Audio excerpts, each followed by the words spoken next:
इतिहास की दो महत्वपूर्ण तिथियां हैं।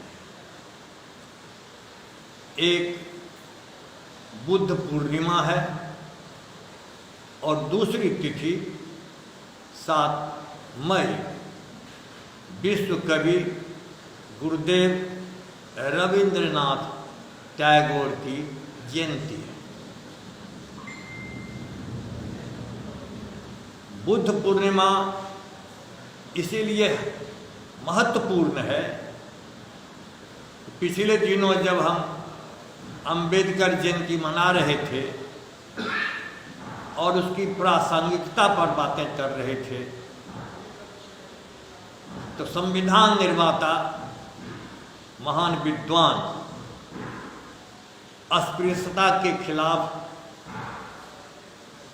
समझौता विहीन संघर्ष करने वाले अंबेडकर को हिंदू धर्म की विषमता, भेदभाव, शोषण दोहन के खिलाफ बौद्ध धर्म स्वीकार करना पड़ा। कारण बौद्ध धर्म में न कोई हिंदू है, न मुसलमान है, न ऊंच है, न नीच है, न सवर्ण है, अवर्ण है, मानव जाति एक है। यह जो सिद्धांत समानता का है, महान संविधान निर्माता अंबेडकर ने बौद्ध धर्म की पवित्रता, समानता का सिद्धांत, भेदभाव के खिलाफ बौद्ध धर्म को स्वीकार कर एक दुनिया में मिसाल कायम किया। आज विश्व कवि गुरुदेव रविंद्रनाथ टैगोर का जन्मदिन और उनकी विचारधारा और भी अधिक प्रासंगिक है।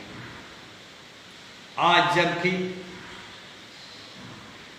आम आवाम को सम्मोहित करके एक ऐसी राजनीतिक विचारधारा के लोग सत्ता में आ गए हैं जो राष्ट्रवाद, देशभक्ति के नाम पर विश्व कवि गुरुदेव की विचारधारा, महात्मा बुद्ध की विचारधारा को ही नहीं, संवैधानिक मर्यादा को भी तहस नहस कर रहे हैं। विश्व कवि रविन्द्रनाथ ठाकुर एक ऐसे महान विद्वान थे जो 1916-17 में जापान और अमेरिका में जाकर राष्ट्रवाद पर ऐतिहासिक व्याख्यान दिया। उनकी प्रतिभा का लोहा दुनिया ने उस समय मानी जब 55 वर्ष की उम्र में उनकी प्रसिद्ध पुस्तक कविता संग्रह गीतांजलि पर, देश के तो प्रथम विद्वान थे ही, एशिया महादेश के प्रथम कवि, विद्वान, चिंतक, उनको नोबेल पुरस्कार मिला था। दुनिया में चर्चाएं होने लगी कि भारत का एक ऐसा महान व्यक्ति जो कम उम्र में गीतांजलि नामक काव्य पुस्तक पर नोबेल पुरस्कार प्राप्त करके एक कीर्तिमान स्थापित किया। लेकिन रविंद्रनाथ की जो प्रशंसा हो रही थी दुनिया में चारों ओर, उन्होंने लिखा कि प्रशंसा धूल भरी आंधी लगती है, जो प्रमत्त तथा विश्रांत तो जरूर करती है, लेकिन शांति पहुंचाने वाली वर्षा नहीं लाती। वे पश्चिम बंगाल में ब्रह्म समाज की गतिविधियों में भी शामिल हो गए थे। लेकिन रविन्द्रनाथ ठाकुर का जो व्यक्तित्व था वह अंतरराष्ट्रीय व्यक्तित्व, राष्ट्रीय अस्मिता के वे मूर्त रूप थे। राष्ट्रवाद उनकी प्रसिद्ध पुस्तक है जो मेरे पास है, जिनके अंग्रेजी भाषा जो 1516 या जापान और अमेरिका में हुए थे, उसका अनुवाद हिंदी में विद्वान सौमित्र मोहन ने किया। और इस पुस्तक का जो उल्लेखनीय अंश है, हम आप सबों के सामने संक्षेप में वाचन कर बताना चाहते हैं। एक प्रसिद्ध सामाजिक वैज्ञानिक इतिहासवेत्ता आशीष नंदन की पुस्तक है राष्ट्रवाद और देशभक्ति। उस पुस्तक में उन्होंने लिखा है कि राष्ट्रवाद पश्चिमी विचारधारा की हवाओं पर सवार होकर हमारे पास आया। उनका ख्याल था कि यह भूमंडलीय पूंजीवाद की विकृत पैदाइश के रूप में हमारे सामने आई है। वे राष्ट्रवाद को पश्चिमी राष्ट्र राज प्रणाली की पैदाइश मानते थे। भूमंडलीकृत दुनिया में ऐसे वर्चस्ववादी शक्तियों का हावी होना लाजिमी है। रविंद्रनाथ उच्च भू संस्कृति दायरे में और गांधी जनसाधारण की संस्कृति के दायरे में राष्ट्रवाद को हल करना चाहते थे। यह कोई ताज्जुब की बात नहीं कि भारत के पहले प्रधानमंत्री दोनों ही परंपराओं का वारिस होने का दावा किया था। एक राजनेता के रूप में जवाहरलाल नेहरू दोनों को एक साथ लाकर, दोनों परंपराओं से लाभ उठाकर राजनैतिक वैधता का आधार टिकाऊ बना रहे थे। एक क्षेत्र ऐसा भी था जहां गांधी के उद्यम परस्पर व्यापी होकर विचारधारात्मक रूप से एक दूसरे को मजबूत करते थे। दोनों को लगता था कि सांस्कृतिक रूप से टिके रहने के लिए भारत को एक राष्ट्रीय विचारधारा की आवश्यकता है। इसी जरूरत के तहत उन्होंने मान्यता बनाई थी कि भारत को या तो पश्चिमी राष्ट्रवाद की उस अवधारणा से अपना पिंड छुड़ाना पड़ेगा जिसका आगमन मध्य युग के बाद हुआ है, या फिर उसे इस अवधारणा से एकदम नई सार वस्तु का समावेश करना होगा। इसी आग्रह के कारण रविंद्रनाथ के लिए राष्ट्रवाद में ही राष्ट्रवाद की आलोचना ध्वनित होने लगे। वक्त गुजरने के साथ साथ दोनों हस्तियों के लिए आजादी का आंदोलन सिर्फ राष्ट्रवादी एकजुटता की अभिन्न अंग रह गया, वे इसे आंदोलन के राजनीतिक न्याय और सांस्कृतिक गरिमा के सार्वभौम संघर्ष के प्रतीक की तरह देखने लगे। एक तरह से उन्होंने भारतीय राष्ट्रवाद की आलोचनात्मक निर्मिति को मूलतः पश्चिमी साम्राज्यवाद की अनुक्रिया की सकल सूरत के आधार पर तय की थी, जिसके प्रति वे अनुक्रिया कर रहे थे। राष्ट्रवाद की जिस किस्म की पैरोकारी वो अपने युग और उद्गम द्वारा आरोपित सीमा से परे नहीं जा सकता था।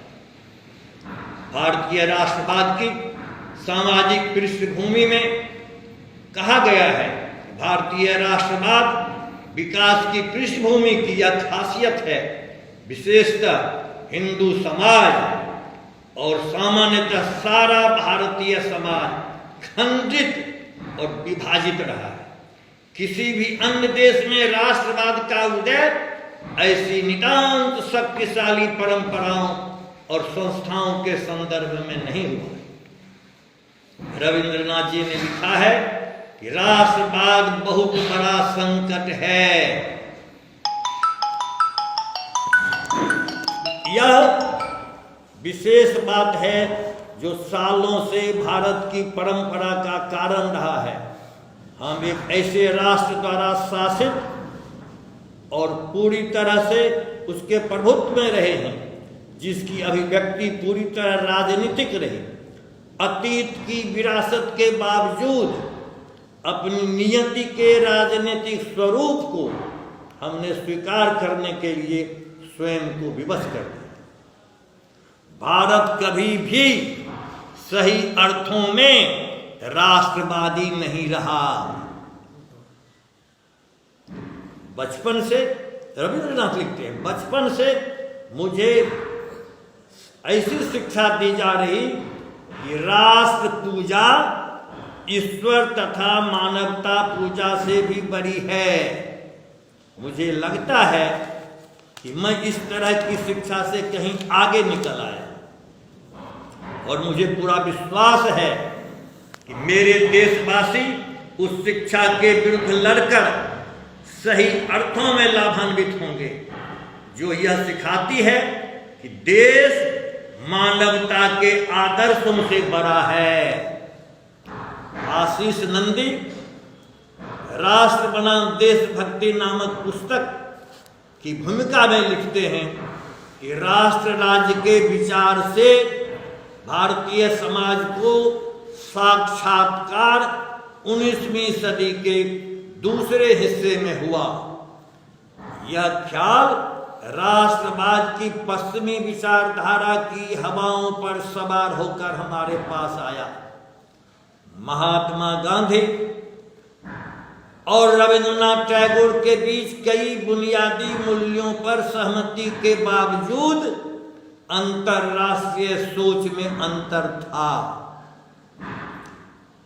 नंदी आगे लिखते हैं, रविंद्रनाथ की दुनिया में आधुनिकता के लिए जगह थी, लेकिन गांधी के लिए इन अंतर विरोधों का हल मुख्यतः भारत और पश्चिम की लघुजन परंपराओं के जरिए ही हो सकता था। रविंद्रनाथ के शब्दों में केवल पराधीन नस्लें ही नहीं बल्कि आजाद होने की गलतफहमी के शिकार आम लोग भी प्रत्येक दिन अपनी आजादी और अपनी मानवीयता को राष्ट्रवाद की इस अंधश्रद्धा पर कुर्बान कर रहे हैं। इस बात से भी हमें सांत्वना नहीं मिल सकती है कि मौजूदा युग में मानवता जिस क्षय से गुजर रही है वह केवल पराधीन नस्लों तक ही सीमित नहीं है। नहीं, इस बात से कि इससे होने वाला नुकसान और ज्यादा बुनियादी किस्म का है, क्योंकि वह उस समय और घातक हो जाता है जब हम सम्मोहन के वशीभूत होकर इस यकीन के साथ स्वतः स्वीकार करते हैं कि वे तो स्वतंत्र हैं। महात्मा गांधी भी हिंसक राष्ट्रवाद को साम्राज्यवादी अभिशाप मानते थे। अहिंसक राष्ट्रवादी ही सामूहिक अथवा सभ्य जीवन की अनिवार्य शर्त हो सकता है। इन दिनों राष्ट्रवाद और देशभक्ति की नई परिभाषा गढ़ी जा रही है।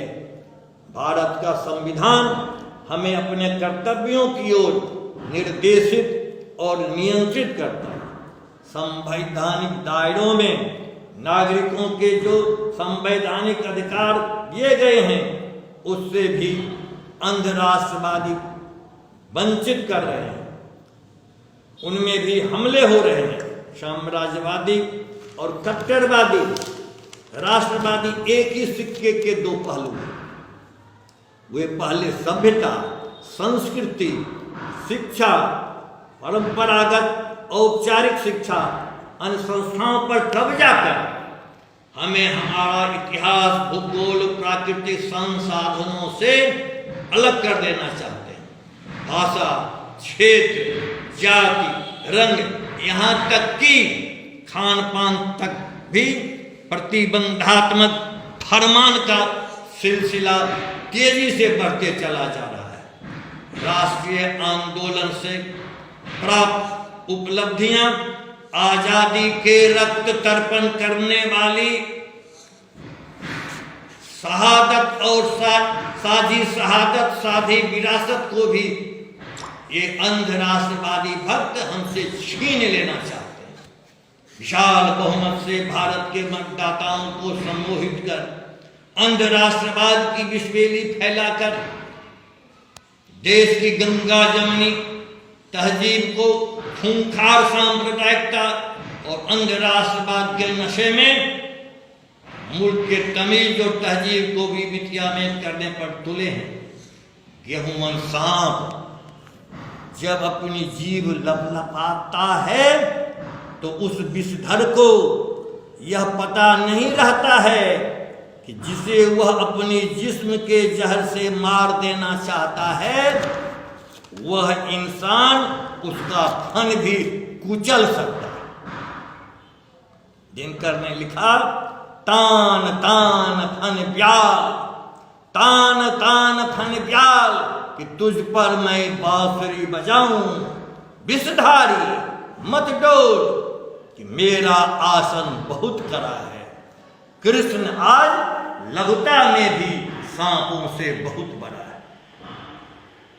विश्व कवि रविन्द्रनाथ टैगोर और महात्मा बुद्ध का विश्व प्रेम, अहिंसा, अमन चैन, भाईचारा के संदेश को घर घर पहुंचाना ही दोनों हस्तियों के प्रति हमारी श्रद्धा और सम्मान होगा।